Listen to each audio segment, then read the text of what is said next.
And I had to pull up the Piper Jaffray teen survey because they always ask this group of teens about beauty products. I just assume that teens are probably the target audience, or at least a key target audience for the new Lady Gaga line.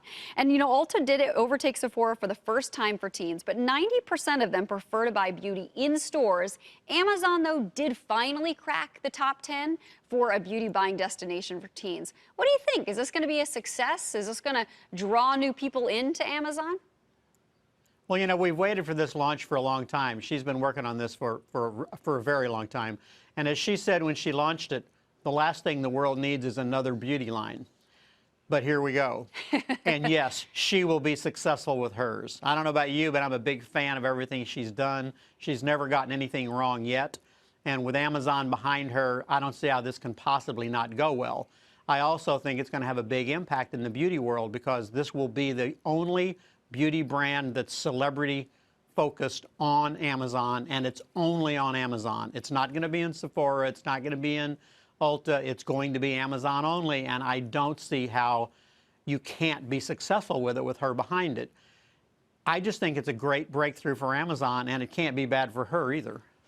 Well, speaking of Amazon, you've got Prime Day right around the corner, and it's almost become an unofficial kickoff for back-to-school spending. It seems to be a key category and a moment that sort of begins this spending for back-to-school. Deloitte's also out with its back-to-school survey today.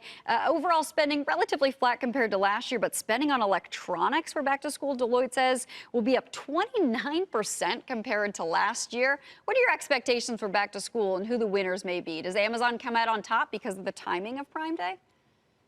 Well, it's also the launch of the new beauty product that's coming out Prime Day, so it's going to be one of their big launches for Lady Gaga. But do I expect them to do well? Yes, Amazon is basically taking over, along with Walmart and Target, back to school.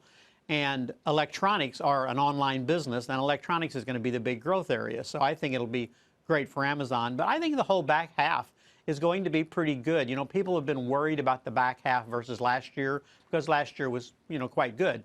I'm not sure the consumer's quite as strong as last year, but I think the back half is still going to be much better than normal and pretty close to what we saw last year because the consumer is still really, really strong. We're still seeing great employment. We're seeing rising wages, non-supervisory up 3%. We've got record employment. I just don't see how the back half's not going to be a strong event, even if we don't have the impetus that we had last year from the tax cut. So, yeah, I think Amazon is going to be the big winner, and I also think the whole back half is going to be better than the street's expecting. You know, when I look at back to school and I'm trying to figure out what I think that means for retail, it's a little different than looking at the holiday season because it's not all discretionary purchasing if you've got a list from a school or a list from your teacher that tells you what to buy.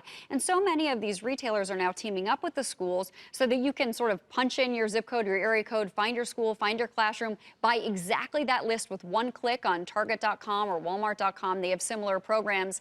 But I wonder, Jan, do those kind of technological eases limit impulse buying? I mean, does that actually sort of curb the total amount that gets spent on back to school when you make it so easy for parents? Okay, at the risk of being heretical, back to school is not a big deal. It's a big deal, yes, if you're Target and Walmart because they do a lot of business, and Amazon will do big business too. But it's not a huge event for the rest of retailing. It's really spread out over a very long period compared to what it used to be. And you're right, on the things that you're talking about, we've gotten very technologically advanced, which is great for the student, it's great for the parent, but it's not driving incremental sales, really.